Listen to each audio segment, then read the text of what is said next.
Hi, this is Dr. Cyrus Tse. In this educational video, we're going to talk about stapled haemorrhoidectomy. Some of you may be very familiar with this procedure. Some, on the other hand, may have some doubts in terms of the technique and the long-term efficacy of this procedure. So in this following video, we're going to talk about some of the tips and tricks in performing this operation and share some of my experience throughout my past more than 10 years in performing this operation. When this procedure was first reported by Dr. Antonio Longo back in 1998, it was termed stapled haemorrhoidectomy. As the name implies, it was a pexy, a fixation of the mucosa in the anorectal region. However, throughout the years, this procedure has evolved quite a bit in terms of the techniques as well as the instruments that we have at our disposal. In the earlier literature and reports, it was mainly focused on the stapled haemorrhoidectomy, and many have questions on the long-term recurrence and the efficacy of this surgery. But as I just mentioned, this procedure has indeed gone through quite a bit of change over the years. Nowadays, we usually do a lower purse string with a higher volume resection. Hence, we usually prefer the term stapled haemorrhoidectomy instead of stapled haemorrhoidectomy. So today we're going to talk about some of the difference and see whether it affects the results. Like most surgery, case selection is of cardinal importance and is no different in stapled haemorrhoidectomy. When it was first reported, it was mainly used for patients with prolapsing hemorrhoids, and it is indeed the case even up till now. However, it is very important to differentiate between prolapsing internal hemorrhoids and external hemorrhoids. They are very different, and for stapled haemorrhoidectomy, it is indeed best reserved for patients with predominantly internal hemorrhoids with prolapse. This procedure is performed by many general surgeons or colorectal surgeons. It may sound simple, but I'm sure many of you have heard about potential serious complications like rectal perforation, complete gaping of the staple line, fulminant perianal or perineal sepsis, etc. So there are actually many minor things that we can do better to ensure a better result from this procedure. So before we go into the videos, we're going to talk about some of the key steps in performing a good stapled haemorrhoidectomy. To perform a good stapled haemorrhoidectomy, here are some of the key points. After a suitable patient selection like we've just mentioned, we would like to apply the anoscope and ensure that the dentate line is fully protected. After that, we will select a good height for our purse string application. It is crucial to apply a nice, strong purse string, but while not being overly aggressive and entrap some of the rectal wall. It is usually advisable to apply counter traction or reinforcement stitches afterwards. After we've checked and are satisfactory with the purse string, we would apply the staple gun and close it. Before firing, it is important to check whether we have entrapped any unintentional tissues. For example, if it's a female patient, we would like to do a pervaginal examination to ensure that the vaginal wall is not being entrapped. When firing, we would like to reserve adequate time for the firing, and afterwards we would like to check the staple line to see if there is any bleeding or any other problem. Then we would like to look at the specimen to make sure that we have a nice complete donut with minimal muscle fibers in it. Here we would like to briefly talk about some of the issues surgeons may encounter while performing this procedure. After withdrawal of the staple gun, of course we would check on the staple line. One of the commonest complications we might encounter is continuous bleeding from the staple line. Actually, if you have followed the aforementioned steps and allowed adequate time before cutting, I rarely encounter significant bleeding after firing. However, if that's the case, don't panic. It is easy to apply stitches across the staple line, for example with a 5/8 needle. However, please be gentle and do not strangulate the tissue in that area or affect the conformation of the staples too much. Usually most bleeding can be controlled simply by adding a figure-of-8 stitch or more if needed. Likewise, occasionally you might notice a gap or a minor defect in the staple line. I've rarely seen this, but if that's the case, again, don't panic. Usually it's easy to apply stitches across this gap and just close the anorectal mucosa. Some surgeons have reported difficulty in withdrawing the staple gun. My advice is to follow what we've just shared in our videos, to fully open the staple gun before withdrawing under direct vision. Another issue some surgeons may encounter is some residual external component or anal skin tags after doing this procedure. Remember, it is possible to combine both stapled haemorrhoidectomy and some minor excision. When that's the case, feel free to do a small Milligan-Morgan haemorrhoidectomy or excision of the anal skin tag, and often that would also result in a very satisfactory outcome. You may notice after doing a stapled haemorrhoidectomy, sometimes we remove a large volume of hemorrhoidal cushion, often even bigger than doing a conventional haemorrhoidectomy. However, we might still encounter cases where the prolapse is so huge that even after one firing, the result is not very satisfactory. In very experienced hands, it is possible to do multiple firing during the same procedure, hence resulting in a larger volume resection. However, there might be potential problem like staple entrapment, so this procedure is only advisable under very experienced hands. After general anesthesia and relaxation of the anal sphincter, we're going to check on the severity and degree of prolapse of the patient. Here you can see a patient with very prominent engorged prolapsing hemorrhoids. This case was actually performed about 8 days ago.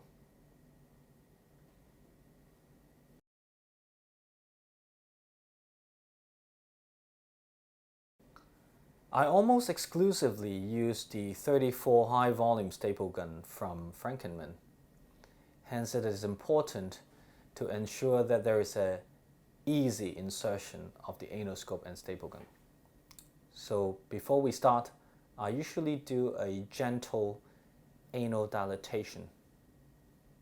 As a rule of thumb, if you can easily insert 3 to 4 fingers, usually it is easy to insert the anal scope and staple gun as well.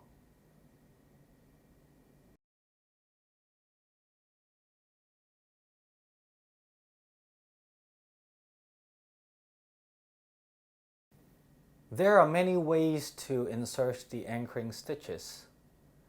I usually apply over the 4 quadrants with oat silk.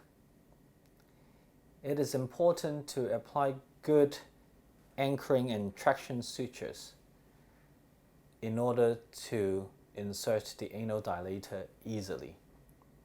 So again, I'm applying these sutures over 4 quadrants.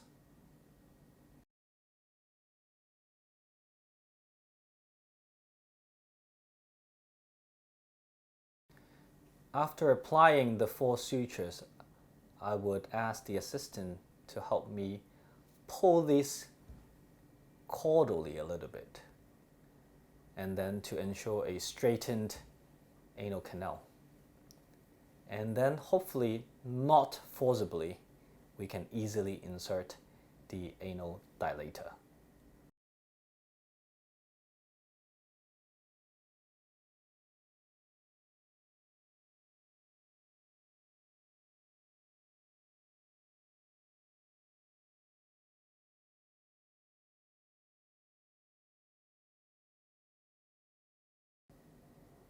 and then we will insert the anal dilator gently and fully cover the dentate line.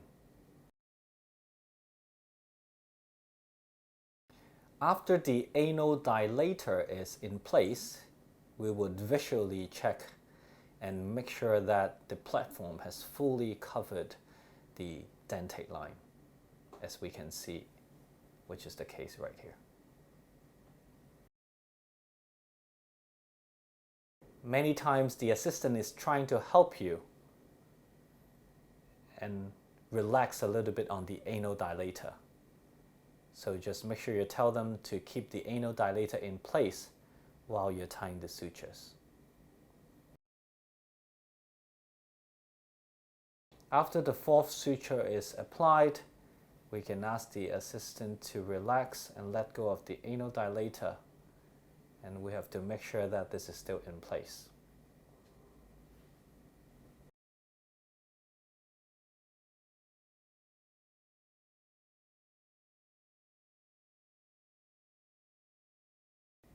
One of the most crucial steps in stapled hemorrhoidectomy is application of the purse string. Here you can see we have applied the butterfly anoscope already, and we are applying the sutures. It is possible to start the sutures at various positions. Personally, I started around at 9 o'clock.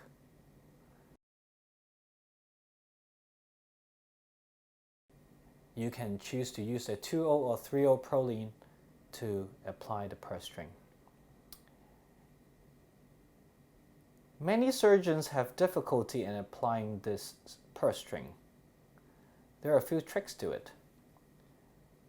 One is to get familiar with the palmar grip of your needle holders so that you can easily twist in this narrow confinement. Second, as you can see, when I was applying the first suture, I was gently pulling the tissue out.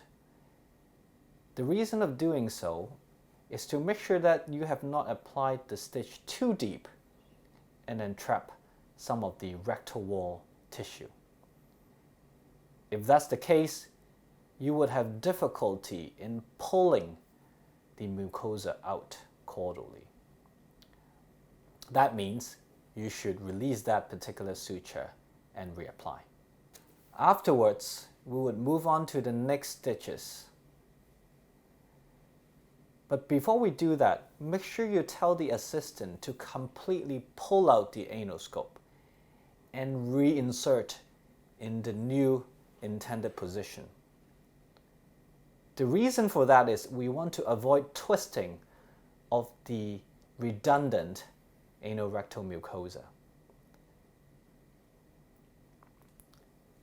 The entrance of each new stitch should follow the exit of the previous suture.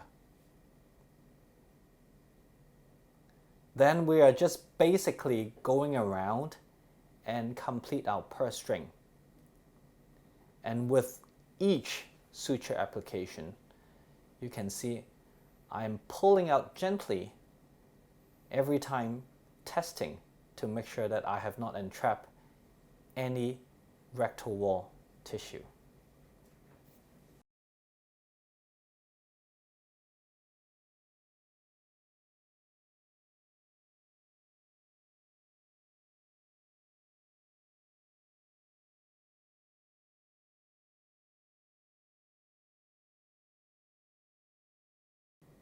After we've finished applying the purse string, I usually pull it out and insert my index finger.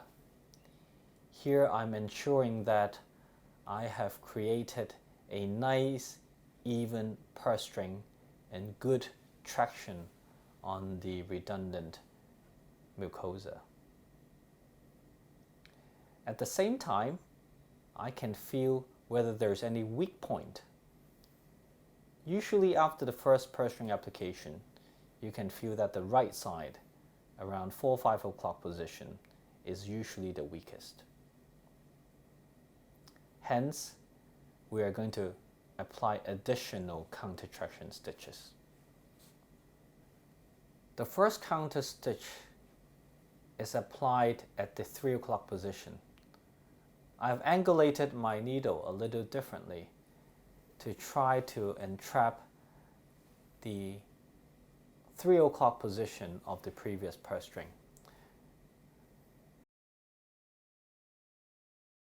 After we have applied this counter traction stitch, we would remove the anoscope. And again, I would ask my assistant to pull it out, and then I would put my index finger in to see whether I have created a more even traction, and also feeling for any particular weak points. However, we can also see there is still a bit of weakness over the anterior surface from 11 to 1 o'clock position. As we all know, hemorrhoidal cushions are at the 3, 7, and 11 o'clock positions. So it is my routine practice to apply another reinforcement stitch at the 11 to 12 o'clock position.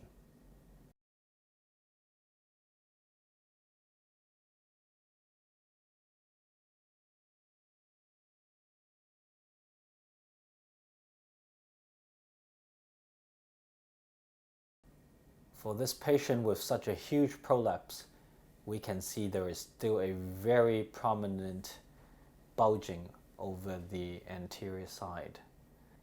So I'm applying the second reinforcement stitch around the 11 and 12 o'clock position, which should help me in resulting in a much stronger traction.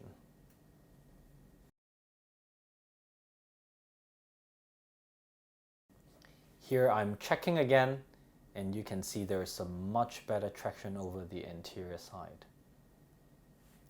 So it is fairly routine for me to do 3 stitches before inserting the staple gun. Occasionally, when I get a huge prolapse, I would insert a 4th stitch in the 6 o'clock position, but that's rarely the case. For one final time, I'm inserting my finger to make sure that I have a good traction across all directions.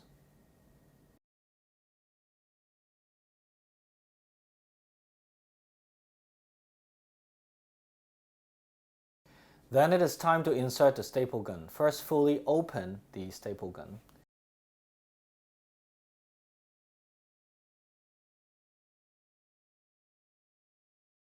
And gently insert beyond the purse string. And stop as soon as you feel that you have just gone beyond the purse string with that little give way. It is very important not to insert the staple gun too deep, and ask your assistant to hold it in place. Then tie the purse string over the 9 o'clock position. Afterwards, we will use the suture retriever from the kit to pull out the sutures according to the opening in the staple gun. Obviously, the 9 o'clock one would come out from the right side of the patient, etc., etc. Here, I'm constantly reminding my assistant not to push the staple gun further in or cranially. The reason is, when we're closing the staple gun, we want to make sure that we are not entrapping any unintentional tissue, particularly the rectal wall, which may result in a rectal perforation. After pulling out all the 3 sutures, I would do a simple tie between the 3 o'clock and the 9 o'clock stitch and use an artery forceps to clamp it. Here you can see I'm just doing one simple throw, and then I'm applying my artery forceps. There's a reason in doing so, because I can use my left hand, my index and middle finger to control the degree of pull as I'm closing the staple gun with just one hand. I'm going to leave the pull of the 12 o'clock stitch to my assistant and close the staple gun myself.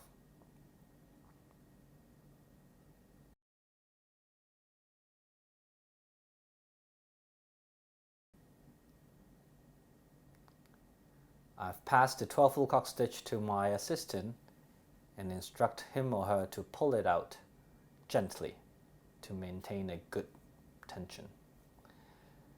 I'm using my right hand to close the staple gun, while my left hand is controlling the degree of pull of the 3 o'clock and 9 o'clock stitch. Here I must stress once again that we do not insert the staple gun further cranially. The entire closing of the staple gun should be from the twisting of the knob and bringing it in. So imagine the anvil part of the staple gun is resting just beyond the closed purse string and not any further. This is very, very important. Here at this step, if you feel that you have inadequate tissue being pulled into the housing, that may result in an incomplete donut after wiring and potential serious consequence like gaping and perforation. If that's the case, it is advisable to open up the staple gun and try pulling in again with a better traction.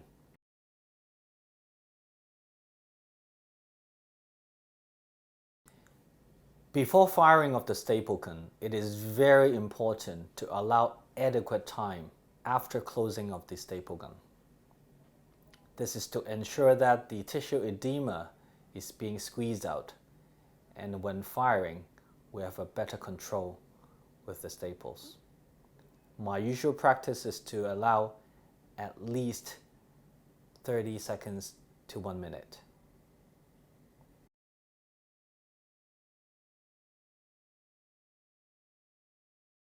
And here you can see me holding the staple gun in place. It takes time for the staples to achieve a good conformation. So usually it's very important to allow adequate time. My usual practice is to allow about 30 seconds before I release.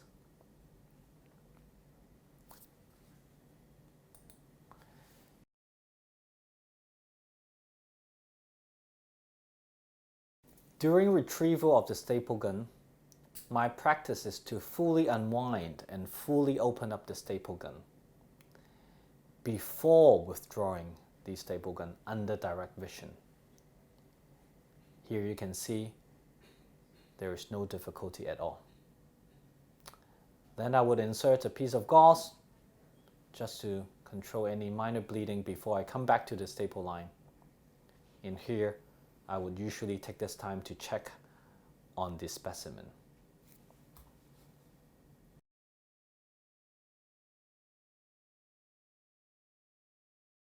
Here we're checking on the specimen.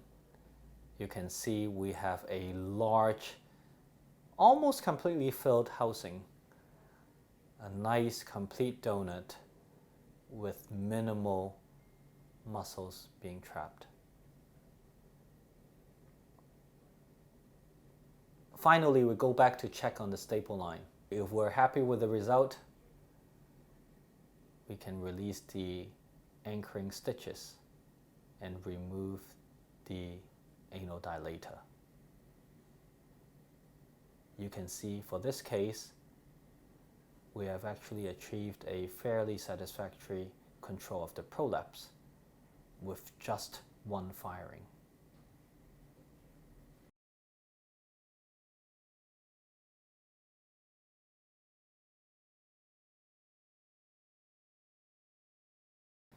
Thank you for watching this educational video and hope it helps you in performing this procedure safely.